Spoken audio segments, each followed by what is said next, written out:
स्वागत है आप सभी का DSTV मैजिक वर्ल्ड में। चलो दोस्तों, नई साल का आगाज़ भी अब कुछ ही दिनों में होने ही वाला है। शुरू करते हैं कुछ ऐसे किस्से, कहानियाँ, मोटिवेशन, कुछ ऐसे थॉट्स, व्लॉग्स, कहानियाँ, किस्से जिससे कहीं किसी कोने में हम शायद किसी की ज़िंदगी को इफ़ेक्ट कर पाएँ, कुछ उसका अच्छा कर पाएँ। बस इसी थॉट के साथ शुरू करते हैं नई सीरीज़। जैसा कि थंबनेल से आप सभी को पता चल ही गया होगा कि आज का विषय है अपने तनाव को पहचानें, कैसे उस पे काम करें और हम उसको कम कर पाएँ। आज दोस्तों, हम जिस दौर में जी रहे हैं, बहुत से लोग तनाव की तरफ जा रहे हैं। इतनी भाग दौड़ भरी ज़िंदगी में ऑब्वियस है दोस्तों, तनाव का सबसे बड़ा कारण क्या है? कभी हमने सोचा है? क्योंकि हम खुद की फीलिंग्स को, भावनाओं को किसी के सामने व्यक्त ही नहीं कर पाते। इसी कारण हमारा तनाव बढ़ता ही जाता है। चलो देखते हैं इससे रिलेटेड एक कहानी। अपने तनाव को पहचानना और उसको दूर करना कितना ज़रूरी है। Let's start.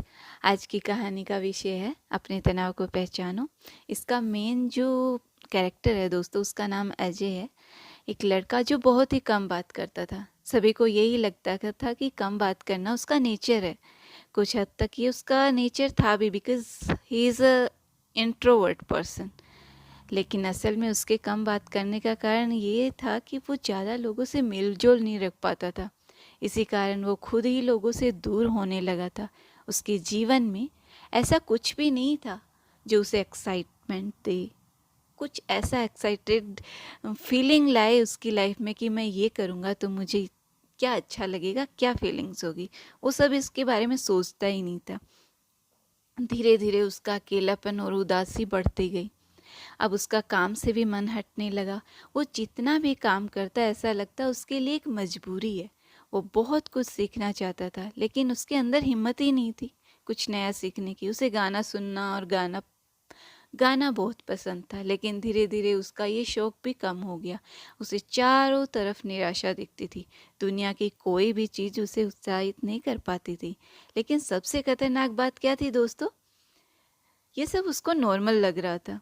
उसे लग रहा था मैं नॉर्मली ही ऐसा हूँ, लेकिन असल में वो तनाव था। ऐसा तनाव जो आसपास वालों को दिखाई नहीं दे रहा था। उनके एक मामा थे जो उससे बहुत प्यार करते थे और करते हैं। बचपन में तो वो उनसे बहुत घुल मिल के रहा करता था। कई साल बाद जब उसके मामा उससे मिले, तब उन्होंने महसूस किया कि अजय तो बहुत ही निराशा में रहता है। उसका हमेशा निराशा में रहना कोई नॉर्मल बात तो नहीं हो सकती। इसलिए उन्होंने सोचा कि क्यों ना उस विषय में मैं अजय से बात करूं। मामा अजय के पास पहुंचे और बोले, अजय क्या हुआ, आजकल निराश रहने लगे हो? ज़्यादा मुझसे बातचीत भी नहीं करते, बचपन में तो कितना बात करते थे। अजय ने बोला, नहीं शांति तो बिल्कुल नहीं हूँ, बट हाँ कोई मुझे चुप रहना ही ऐसा अच्छा लगता है। वो तो बचपन था मामा जी, इंसान का स्वभाव चेंज हो ही जाता है बड़े होते होते। तो मामा ने बोला, क्या तुम्हारी चुप्पी में शांति है, मीन्स तुम्हें खुशी देती है ये, तुम इसको एंजॉय कर रहे हो? अजय ने कहा, नहीं शांति तो बिल्कुल नहीं है, पर अब कोई काम करने का मन भी नहीं करता, किसी से बात करने का भी मन नहीं करता। पता नहीं, मैं ऐसा ही हो गया हूँ। मामा बोले, ये तो बड़ी गंभीर बात है अजय, तुम इससे इतनी आसानी से कैसे कह रहे हो? अजय बोला, क्या सीरियस है मामा जी इसमें? जिंदगी इतनी सीरियस है तो मुझे ऐसा बनना ही पड़ा। तो मामा जी बोले, पर ऐसे कैसे हो सकता है? तुम हर वक्त ही निराश रहते हो, हर वक्त कोई कैसे डिप्रेस रह सकता है? अजय ने कहा, मैं तो कई सालों से ऐसा हूँ। कुछ भी जीवन में घटता है किसी को नहीं बताता, बताने का मन भी नहीं करता, और एक्चुअल में तो बताने का फ़ायदा भी क्या है मामा जी? वैसे भी आजकल लोगों के पास कहाँ टाइम है, और कहाँ कौन किसी के बारे में अच्छा सोच रहा होता है। मामा जी बोले, अमन एक बात बोलूं अजय, अगर तुम बुरा नहीं मानो तो? अजय ने बोला, कहिए मामा जी, इसमें बुरा क्या मानना, आप मेरे बड़े हैं, मेरे लिए अच्छा ही सोचेंगे। मामा जी बोले, मैं एक अच्छे डॉक्टर को जानता हूँ, तुम उसे दिखा लो।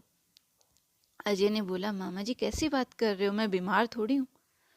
जो डॉक्टर को दिखा लो, निराशा होना तो इससे नॉर्मल थिंग। मामा जी बोले, देखो अजय, तुम अपनी निराशा को हल्के में मत लो। तुम बीमार नहीं हो, मुझे पता है, लेकिन कुछ बीमारियां मानसिक होती हैं। मेंटली वो हमें बहुत हर्ट कर रही होती हैं, लेकिन हमें पता ही नहीं चलता। मेरी मानो, तुम एक डॉक्टर के पास चलो। मामा जी ने उसे बहुत कन्विंस किया और कर लिया उसको कन्विंस। डॉक्टर के पास चले गए वो।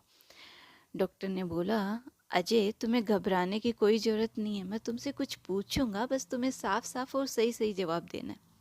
अजय ने बोला, ठीक है, ठीक, मैं ठीक हूँ, मुझे घबराने की वैसे ज़रूरत भी क्या है, क्या हुआ मुझे? डॉक्टर बोले, अजय, ये बताओ, तुम्हारे जीवन में कुछ डिप्रेशन, कुछ तनाव है? अजय बोला, मैं इसे तनाव तो नहीं कह सकता, पर मैं निराश रहता हूँ। पता नहीं क्यों, मेरा मन नहीं लगता, किसी भी काम करने में मेरा बिल्कुल मन नहीं लगता। मैं किसी से मिलूं, किसी से बात करूं, मुझे कोई इच्छा नहीं होती। मुझे अकेले रहना अच्छा लगता है।